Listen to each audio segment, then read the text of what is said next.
Sveiki, videkas apie videką, nes, taip gaunas.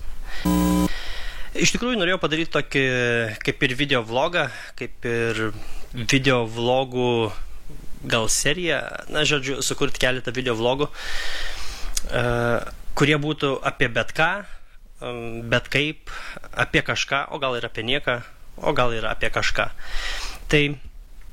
Bet tas pavadinimas video vlogas man kažkaip taip truputį nuobodžiai skambėjo, tai pagalvojau, kad gal visai nieko, jeigu vadintųsi videkas. Taip ir gaunas, kad videkas apie videką. Tai iš tikrųjų videkas, pats žodis yra žargonas, kuris turi, kiek man žinoma, dvi pagrindinės reikšmės. Viena reikšmė buvo naudojama seniau, prieš kokią 20-30 metų, kada aš buvau vaikas, paauglys, tai tada videku mes vadindavom, čia turiu ir kasečių, videko kasečių, vadindavom štai tokį įrenginį, kuris iš esmės yra vaizdo grotuvas. Ir per kurį galėdavai žiūrėti štai tokias kasetes, vadinamas vaizdajuostėmis. Iš tikrųjų visi žino turbūt, kaip čia kas vadinasi, tai būdavo įvairių filmų įrašyta, arba galėdavai nusipirkti, arba įsinuomoti, pavyzdžiui, vaizdo klipų, animacinių filmų, arba jeigu turėjai įrašantį videką, kas iš tikrųjų buvo brangesnis aparatas, galėdavai pats įsirašyti, kaip čia yra irgi įrašyta, kažkas įrašyta ir pavadinta šaudosi. Tai dažnai rašydavo veiksmo, mušasi, arba kažkoks, čia turiu ir Robocopą, ir kaip čia šitas atsidūrė. Būdavo ir tokių filmų, tai iš po stalčiaus, o gal ir ne iš po stalčiaus, tai galėdavai ir tokių visokių pikantiškų filmų irgi įsinuomoti arba kažkaip susiveikti. Iš įdomesnių galbūt yra šitas Independence Day, bent jau iš čia turimų. Man jis įdomesnis tuo, kad, aišku, čia yra tavo originali dėžutė. Jis turi tokį kaip bukletą 3D. Iš tikrųjų pats filmas nėra kažkuo ypatingas, yra paprastas filmas, bet įdomu tai, kad jis, kaip ir nemažai filmų, būdavo ir reklamos, reklamos visur kišdavo, tai kišdavo ir vaizdajuostės, bet šitoj vaizdajuostėj yra ir PlayStation 1 reklama. Tai toks man įdomus dalykas buvo. Beware of illegal videocassettes. Check whether this videocassette carries a genuine hologram.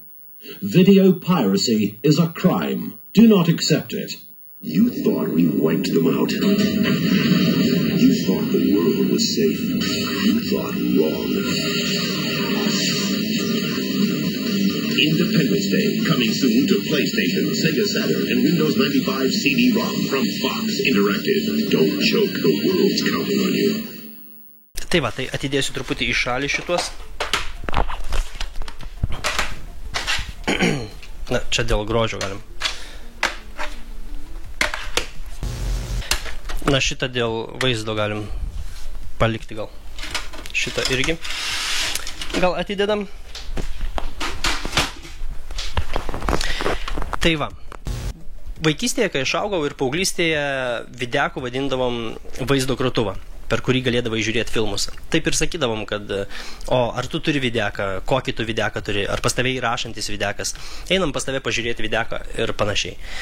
Tai vaikystėje aš neturėjau videko, tai iš klasės tik keli vaikai, man atrodo, vaikų tėvai turėjo videkus, nes iš esmės tai nebuvo labai pigus dalykas, pigus malonumas, bet pirmą kartą, kai susidūriau su videku, tai mano brolis pasiskolino videką ir tuo metu mes matėm tik 4 kanalus. Mes kadangi neturėjom jokios kabelinės ir panašiai didelių bliūdų prie namo, jokių didelių antenų palydovinių ir panašiai, tai matėm tuos standartinius 4 nemokamus kanalus, tai yra LRT, BTV, Baltijos televizija mes vadindavom, neatsimenu kaip dabar taip ir vadindavos, turbūt visą laiką BTV vadinosi. Buvo Tele3, kuri tapo TV3 ir buvo LNK. Iš pradžių jinai vadinosi Lint po Lint ir paskui tapo LNK, laisvas ir nepriklausomas kanalas. Tai tuos kanalus te matydavau, Ir filmus žiūrėdavom tada, kada, kai rodydavo kokį filmą, tada ir lauki to filmo ir žiūri su visom reklamom ir panašiai. Tai negalėdavai pasirinkti, kada nori, kaip ką nori, nes, interneto nebuvo, o kai atsirado internetas, jis buvo gan... Ne kiekvienas irgi kompiuterį turėdavo, tai jis vėliau atsirado, realiai internetas išplito, tai nebuvo tokių galimybių kaip dabar YouTube ir panašiai. Tai mano brolis paskolino videką ir gal savaitę jis turėjo ir atsimenu, man tada tas videkas buvo toks stebuklo lygio įrenginys, nes tu galėdavai įsidėti kokį nori filmą, kokį turi, gal netgi įsirašyti iš televizijos, jeigu tavo įrenginys buvo įrašantis, ir tą filmą žiūrėti kiek nori kartų, atsisukti kokią nori vietą. Tai man prilygo tokiam lyg ir, nesakyčiau, kad mini, bet tokiam lyg stebuklui. Tai jis labai mane sužavėjo tuo metu videkas. Kaip vaikui man labai patiko. Ir atsimenu, buvo Van Damme filmas, kur aš per dieną turbūt tą patį filmą 3 kartus žiūrėjau, nes man tai patiko, aš galėjau atsisukti tą vietą, vėl prasukti, toks buvo įspūdis iš po tų visų televizijų, kada tu turi laukti ir žiūrėti, kada bus mėgstamas tavo filmas. Ir jeigu koks nors, pavyzdžiui, siaubo filmas būdavo ar kažkoks, kur kraujo daugiau ar kažkokio tokio įdomesnis filmas, tai jį rodydavo vėlai ir dažnai netgi užmigdavo per tą filmą. Ne dėl to, kad nuobodus būdavo, bet jis tiesiog vėlai būdavo. Tai tokia mano patirtis su videku, pirmoji patirtis su videku, kuri iš tikrųjų jis mane sužavėjo. Ir aišku, laikui einant, videką išstūmė kaip ir visos naujesnės technologijos. Kai ateina išstūmė tas senasias technologijas, tai atsirado DVD, kuris buvo pigus, paprastesnis naudoti. Tai nors iš tikrųjų dėl paprastumo tai čia gal netoks super paprastas, bet jis buvo ir kokybė geresnė jo buvo, ir visi tie prasukimai, atsukimai buvo daug paprasčiau naudojami, daug greičiau, ir tiesiog videkas po truputį pradėjo mirti arba tiesiog tapo nebereikalingas. Aišku, vėliau atsirado Blu-ray, kur ir DVD išstūmė, tai videkas visai, galim sakyti, paliko pamirštas. Aišku, laikui einant, žmonės apimti nostalgijos tą videką vis po truputį prisimena. Tai realiai tas dabar ir vyksta, kad žmonės vėl prisimindami tuos 90-uosius ar 80-uosius, kas kokiais, ar 2000-uosius netgi, kas kokiu laikotarpiu žiūrėdavo videką, kokiu laikotarpiu populiarus būdavo videkas, tai jie apimti to kolekcionuoja ir kasetes, ir galbūt pačius videkus, pačius įrenginius ir panašiai. Tai realiai videkas tokį mini atgimimą turbūt turi. Nes vis dėlto kaina, jeigu koks nors geresnis renginys, jis tą kainą ir turi aukštesnę. Tai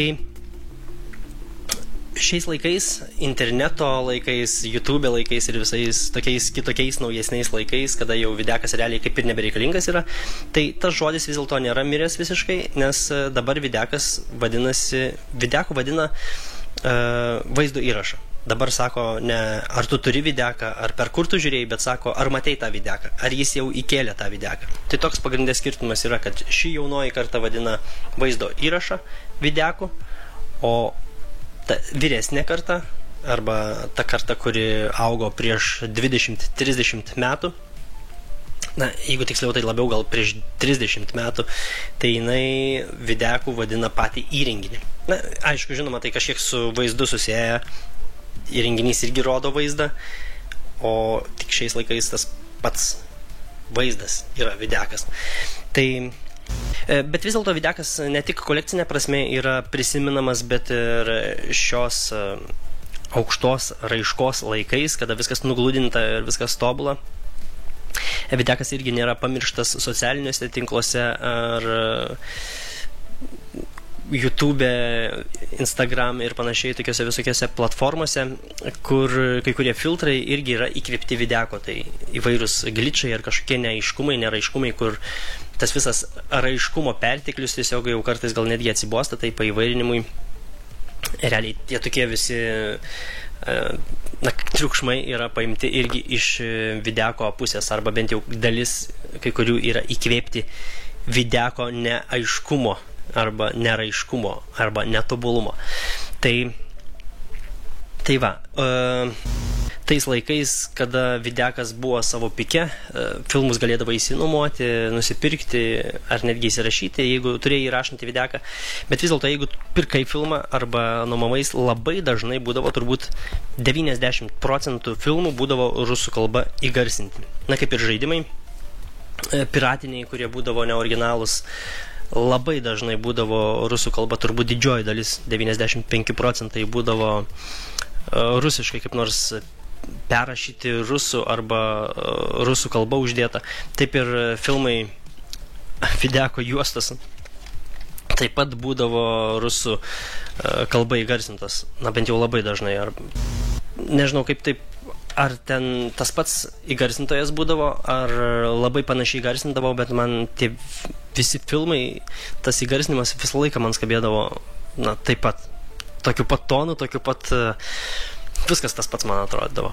Показывает ли студиоканал и Regency Enterprises Alcor Films.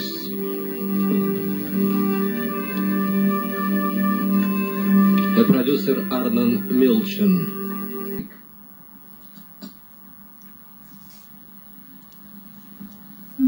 Джек.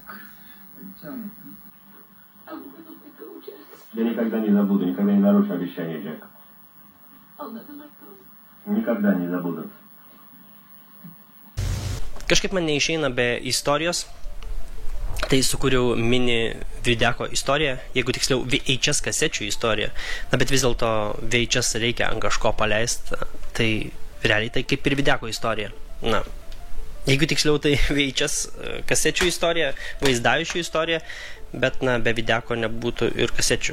Be kasečių nebūtų videko. Na, tai tokį mini filmuką padariau, kaip gimė būtent šitos kasetės. VHS arba kitaip sakant vaizdajuosčių pradžia, tokias kokias mes žinome šiandieną, galime laikyti 1971 metus, kada bendradarbiaudamos kartu Sony Matsushita Electronic, kuri vėliau tapo Panasonic, ir GVC sukūrė vaizdo įrašų standartą U-Matic. Jie norėjo sukurti vieną formatą, kuris būtų prieinamas žmonėms ir tiesiog namuose žmonės galėtų žiūrėti vaizdo įrašus. Ir tai realiai yra vienas iš pirmųjų namų kasetinių vaizdo įrašų formatų. Kasetinių turiu omeny, kad juosta yra ne atvira, o susukta į dėžutę kasetę. Nors, žinoma, pačios magnetinės juostos istorija prasidėjo daug anksčiau. Šiuo atveju gal tik verta paminėti, kad ji buvo sukurta 1928 metais Vokietijoje ir jinai sukėlė revoliuciją garso įrašymo ir atkūrimo srityje. Nes, pavyzdžiui, iki tol radijas beveik viską transliuodavo tiesiogiai, o tai leido įrašyti transliacijas ir pakartotinai pertransliuoti. Vėliau magnetinės juostos buvo naudojamos kaip duomenų laikmenos ir pirmiesiems kompiuteriams ir vėliau. Žinoma, tai pravertė ir karo srityje, kol apie 60-uosius juostos atkeliavo ir į paprastų žmonių namus kaip garso juostos. Tai leido patogiau įrašyti ir klausyti muzikos. Bet grįžkime prie mūsų vaizdajuosčių temos. Taigi pasirodžius U-Matic formatui, paprastų žmonių namuose jis nelabai prigijo dėl griozdiškumo ir savo didelių kainų. Nors televizijoje ir įvairiose kompanijose tai tapo prieinamu formatu ir gan sėkmingai naudojamu. Kaip ten bebūtų, bet Sony, GVC ir Matsushita Electronic bendradarbiavimas iširo. Kiekviena kompanija matė skirtingas vizijas ir Sony 1975 metais pristatė Betamax. Ir tai realiai buvo formatas, kuris jau ir paprastiems žmonėms buvo įperkamas. Ir iš tiesų jis tapo populiarus. Now, that's just... that is... Oh, what is that? This is the Sony Betamax. Console TV, right? No, not quite. Betamax is a totally new concept in television entertainment. Hey, what's inside the little box? Oh, this is a Betamax cassette. Now, it's very much like an audio cassette, except that with Betamax, you record both picture and sound on the same videotape, which is protected right inside this cassette. Well, how much can you get on there? You can record up to 60 minutes on a single Betamax cassette. And the great beauty of videotape is you can use the same cassette over and over and re-record. Bet GVC kompanija turėjo dar kitokių tikslų ir siekių ir po metų 1976 metais pristatė VHS – Video Home System. Ir taip prasidėjo vaizdo įrašų formatų karas. Na, kažkas panašaus gal kaip ir Sega su Nintendo. Vėliau dar į konkurencinį karą prisijungė ir kitos kompanijos, pavyzdžiui kaip Philips ir Grundig su savo video 2000 formatu, bet VHS karą laimėjo. Dėl labai paprastos priežasties. Jie sukūrė formatą, kuris buvo paprastesnis ir pigesnis ir tai persvėrė svarstyklės GVC naudai. Nors Betamax galėjo geriau atkurti spalvas ir atsukimo arba persukimo mechanizmas buvo greitesnis, vis dėlto į GVC juostą buvo galima įrašyti ilgesnio turinio vaizdo įrašus. Tilpo apie 2 valandas vaizdo turinio, o kai pasirodė Betamax, į ją buvo galima įrašyti tik 1 valandą. Žinoma, vėliau Betamax buvo tobulinama, paprastinama ir panašiai, bet VHS jau buvo užkariavusi rinką. Taip pat GVC atkreipė dėmesį ir į tai, kad žmonės ne tik gali norėti pirkti vaizdajuostės, bet jas nuomoti. Todėl kompanija pradėjo bendradarbiauti su kino kompanijomis, o tai labai prisidėjo prie VHS pranašumo video įrašų formatų kare. Video Home System rinkoje dominavo iki tol, kol pasirodė DVD. Ir vaizdajušių formatui teko nori-nenori pasitraukti ir užleisti video formatų sostą naujam karaliui DVD. Su diskais prasidėjo nauja vaizdo ir garso kokybės era. VHS formatas paliko istorijoje ryškę žymę kaip ne tik technologinis išradimas, bet ir kultūrinis reiškinys.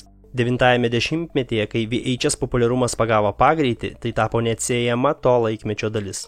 Tapo galimybė žmonėms patogiu metu žiūrėti filmus, namų vaizdelius ir įsirašyti TV laidas.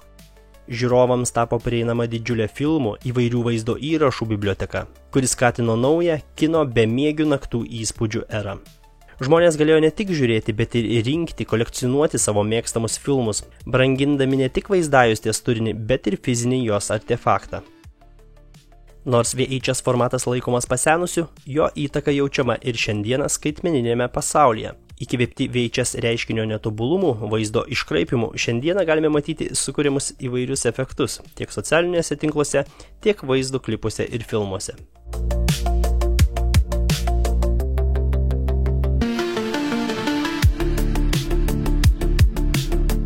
2006 metais buvo išleistas paskutinis VHS formatų filmas. 2005 metų David Cronenbergo filmas Smurto istorija. Dar vienas dalykas, ką visai nesenai sužinau, tai yra prieš kokius metus tiktais, kad maždaug apie 2000-uosius buvo išleistas HD VHS, arba kitaip sakant HD VHS formatas. Tai aukštos raiškos vaizdajuostės, ir kartu aukštos raiškos grotuvas, kuris galėdavo groti, leisti filmus aukšta raiška. Tokia kokybė. Iš tikrųjų, pačios kasetės atrodė beveik identiškai kaip ir paprastos VHS kasetės, bet pati kokybė buvo aukštos raiškos. Gal ne pati tobuliausia, bet vis dėlto. Įdėsiu nuorodą į aprašymą vieno video, kur lygina VHS, HD VHS, DVD ir Blu-ray tarpusavyje ir kas įdomu, kad aukštos raiškos vaizdajuosčių kokybė kai kuriais aspektais netgi vos nelenkia Blu-ray kokybę. Tai tokia technologija buvo apie 2000-osius kažkur. Paskui kažkaip VHS, tos HD VHS vadinosi DVHS ir jas galėdavo žiūrėti tik per videką, kuris turėjo D-Theater logotipą. Buvo paženklintas D-Theater logotipu, kad tie formatai tiktų vienas kitam. Ir iš tikrųjų galėjai džiaugtis aukštos raiškos kokybę. Ir žinoma, tie HD VHS, tiek videkas, tiek kasetės buvo labai brangios, ypač pats aparatas labai brangus buvo, tai Lietuvoje, kaip jau minėjau, aš visai nesenai sužinau, kad iš vis toks aparatas egzistuoja. Tai jis labai brangus buvo ir tiesiog labai mažai kas galėdavo sau leisti jį įpirkti. Ir be to visai netrukus po 2000 jau pradėjo atsirasti DVD, kurie po truputį ir išstūmė ne tik HD VHS, bet ir visą tą videkų erą. Tai va, tai turbūt tiek šiam kartui. Turbūt viską paminėjau, ką maždaug norėjau papasakoti apie videką. Tai toks buvo videkas apie videką, tai turbūt tiek šiam kartui ir iki kitų kartų. Iki.